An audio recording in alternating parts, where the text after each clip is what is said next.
again, Your Excellency, thank you very much for accepting to speak to us today. And as I said before, this is a very short discussion where we are looking at issues of democracy in Africa today.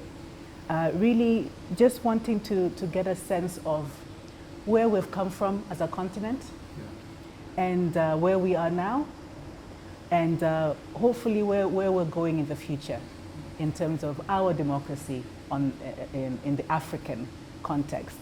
So to start with, Your Excellency, the topic of democracy is not new. We've been talking now about democracy for decades, for 20 years, 30 years, 40 years. But we've come back again, we've circled around and we've come back again and we're talking again about democracy. Why are we revisiting democracy now? Why is democracy important? Well, we have started probably discussing democracy and what form of democracy. Probably this might have started at the time of the first independences of our African countries. The first independences, if I recall, it was Ghana, and then they had an independence after talks, and then they had the independence, and so they had a form of democracy there,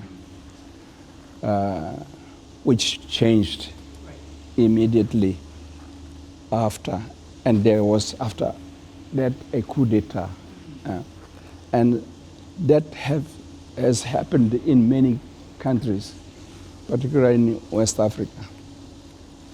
Here in East Africa, we had Tanzania, who became independent before Kenya, and they had they were a multi-party democracy.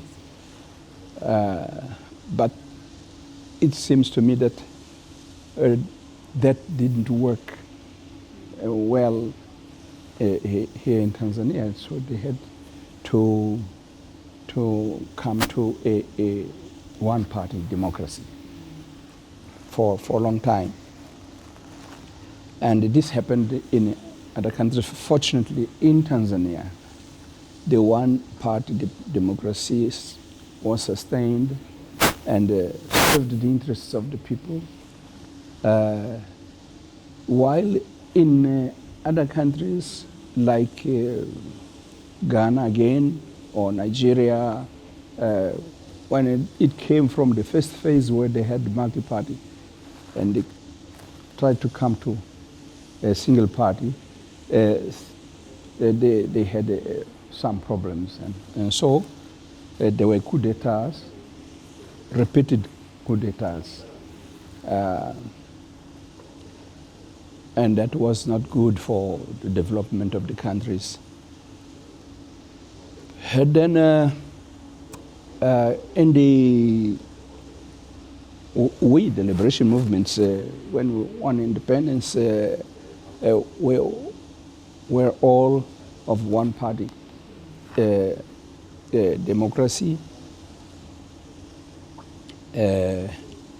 People may ask today, when I speak like this, people say, why, how one party and democracy at the same time? Right. Yeah. There was a democracy too. Ours was a direct democracy, participative democracy, where you sit with the people, or the people sit among themselves and they deliberate, and then they get consensus. And we had no television, we had no radio, so we had to sit around and talk. And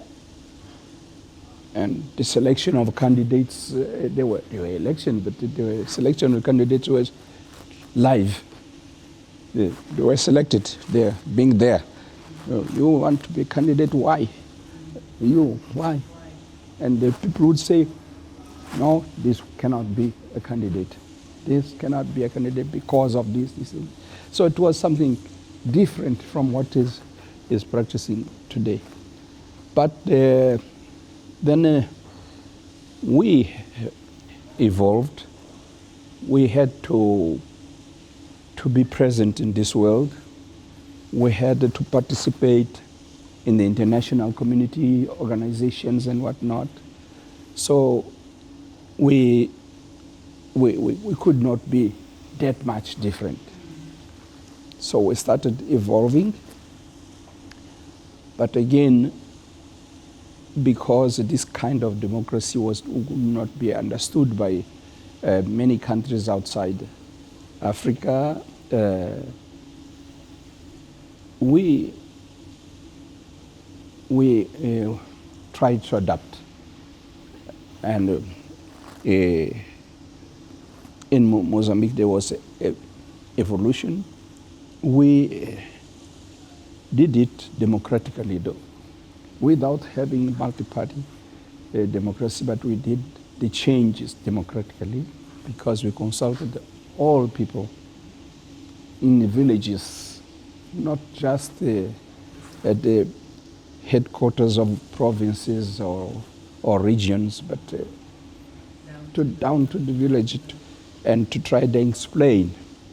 We found that it's not easy. It was not easy to explain concepts of democracy, multi-party, and what the differences and so on.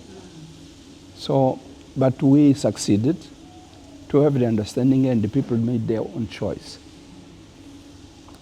The choice was not suddenly that they wanted multi-party. They were not eager to have new parties. They were satisfied because, in our case, we were building a nation, and this party which was created, which was the Liberation Movement, had united the people. And the sense of nationhood was from there. So they would not understand why should we change. But as leaders, we explained how the world was, that we belong to that world, and so would have to work with other nations, and so on and so on. And they accepted. The circumstances are different from country to country. And we never had a coup d'etat. Yeah. But from 1990 to this date, and all of Africa accepted the multi-party democracy. And things seemed to go well. And there was a hope of development until in the few recent years, since the crisis in Libya, and then you saw that things were not the same. In West Africa, besides having terrorism, we had the coup d'etats in different countries. In Somalia, the crisis there. In Ethiopia, there was crisis. So many crises. So this is causing that the talk about democracy is still on. But not only for Africa. It's in overseas. Look, in America, they had elections, contested elections, and so even in Europe, they're questioning what's wrong. Something might be wrong somewhere. And so this reflection is not being done only in Africa, but it's mainly in Africa, because we are young democracies. If we speak about it, the liberal democracy, we are young democracies. And so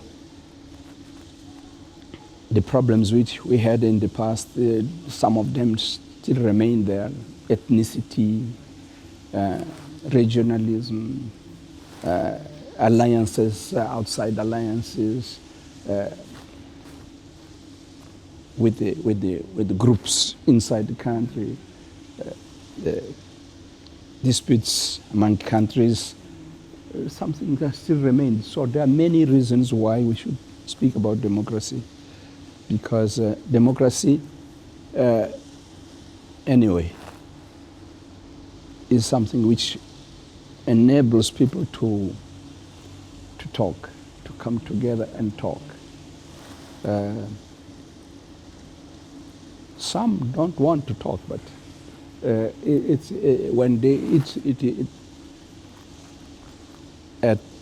the end they come together.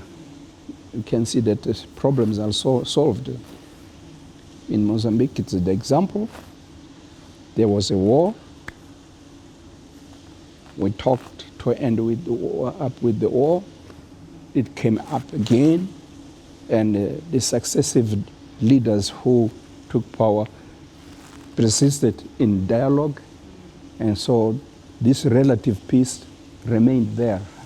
And we hope that this is the last time that we can speak about war in Mozambique, because the disarmament seems to be to have been complete. They surrendered weapons and they were integrated in the society, yeah, which is something which also was difficult in the past. Yeah. And so, Your Excellency, you've given us a very good history and showing us that there was something very unique in the way we transitioned into democracy. And so then my next question is, like, is there an Africa-specific democracy? Like, is there a model that is unique to us as African? Thinking aloud, I would answer you that a model, it cannot be a model before it's finished. If you start designing a model and then you don't make the confection of it, it cannot be a model. So in Africa, I don't think that any country had time and quietness to design and confection a model of democracy which fits to the conditions. Because even as the Africans think that all our countries are the same and that we should have the same level of democracy, of practice of democracy. But not the same. We are not the same. You have countries where you still have kings, emirs, chiefs. If you come to the local government, you still have to define what is the relationship between the regional or district government with the traditional powers which are there. So it's not the same in every place. Take this crisis in Somalia. In Somalia, no, in Ethiopia. They are a federation of many states, and with somehow different culture. Thank God they all understand one language, Amharic, but they still have some cultural differences. So I don't think that we have time to see country developing, designing a model of democracy. I told you what happened during our struggle and the first years of independence. We practiced this direct democracy. It's something which is similar to some traditional ways of exerting, leading, having power. which existed. So I don't see a model, but not that it could not be thought of. What I could recommend now is that we proceed with what all of us understand as being the democracy, this multi-party democracy. We proceed with it, but and we can proceed with this kind of representative democracy, but in certain levels of implementation, we maybe will have to implement also a more participatory democracy or even direct democracy together with that, because the people have to come to participate. Otherwise, we will be talking all the time on behalf of those people, but the people are not concerned. And they have to be concerned. Myself, in my work there, I discovered that in certain provinces they had kings, which I did not know, but are not the kings which have got a territory, but they were kings of a clan. So you are there, if you are called Mary Smith or something there, so your clan or the Smiths, they are wherever they are, they had a king. I did not know about that. So we had to take that into account. Yeah, so there are many things. Okay, and so then I completely understood and agreed that we as Africa didn't have the time and the quietness, the stillness to think and design and then implement, to have a model. And then you've also pointed to the fact that the different types of democracy, there's some that maybe is more direct, some is participatory, etc. What would you say are the key then, maybe the key ingredients? What is needed, regardless of the different types of democracy? What would you say are the key things or the ingredients or the things that will make a foundation for democracy, regardless of the level of the taking from what I said, we need to have leaders with a vision who can look at their nation and the other nations and then find ways of participating in that trend of democracy while serving the interests of the people. So you have to have also the leaders who can maintain the relationship with the various social organizations, so that they could exert their power with the full knowledge of what the people want. And you need to make sure that the participation is not only in the political aspect, but the economic aspects. And so that's where you have to consider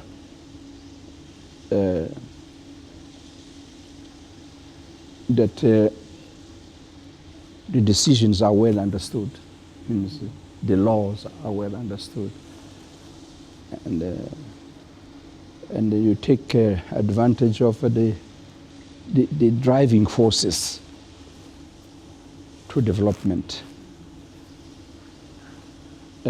which are the women and the youth. And you find a way of transmitting the values of your society, but also the values of the concepts of democracy and their relationship with the life, with the development process, with production process. Yeah. And so, Your Excellency, what about the role of institutions? Because you spoke about leadership and the importance of the alignment, etc. What about institutions? Yeah, institutions are very much necessary, because you have to coordinate the efforts, and also the means of production should be coordinated or acquired, which means that people have to contribute, sometimes materially, financially. Without institutions, you cannot do that. They have to be educated on how to do things. Without institutions, you cannot do that. And in the society, you have conflicts, and the conflicts have to be redeemed. You need institutions. For instance, to fight against corruption, you cannot do it without having a judiciary system, an Attorney General's office, without having courts, without having police, a well-trained police. Although you still have to face the challenge of having to eradicate corrupt police, because the police may corrupt also. Also the judiciary can be corrupt, but you need these institutions. And mainly you need institutions of education. Not education in terms of literacy, but also education on moral values, which can be done at home, in schools, in churches, and so on. Excellent. So to conclude, Your Excellency, two things. Do we still need a democracy in Africa? That's one, as a conclusion. And what would be then your learning from your wealth of experience? As I said at the beginning, for me, it seems to me that democracy has been always had been there. Since our ancestors, before colonialism and so on, they had the ways of ruling, so there was some sort of democracy.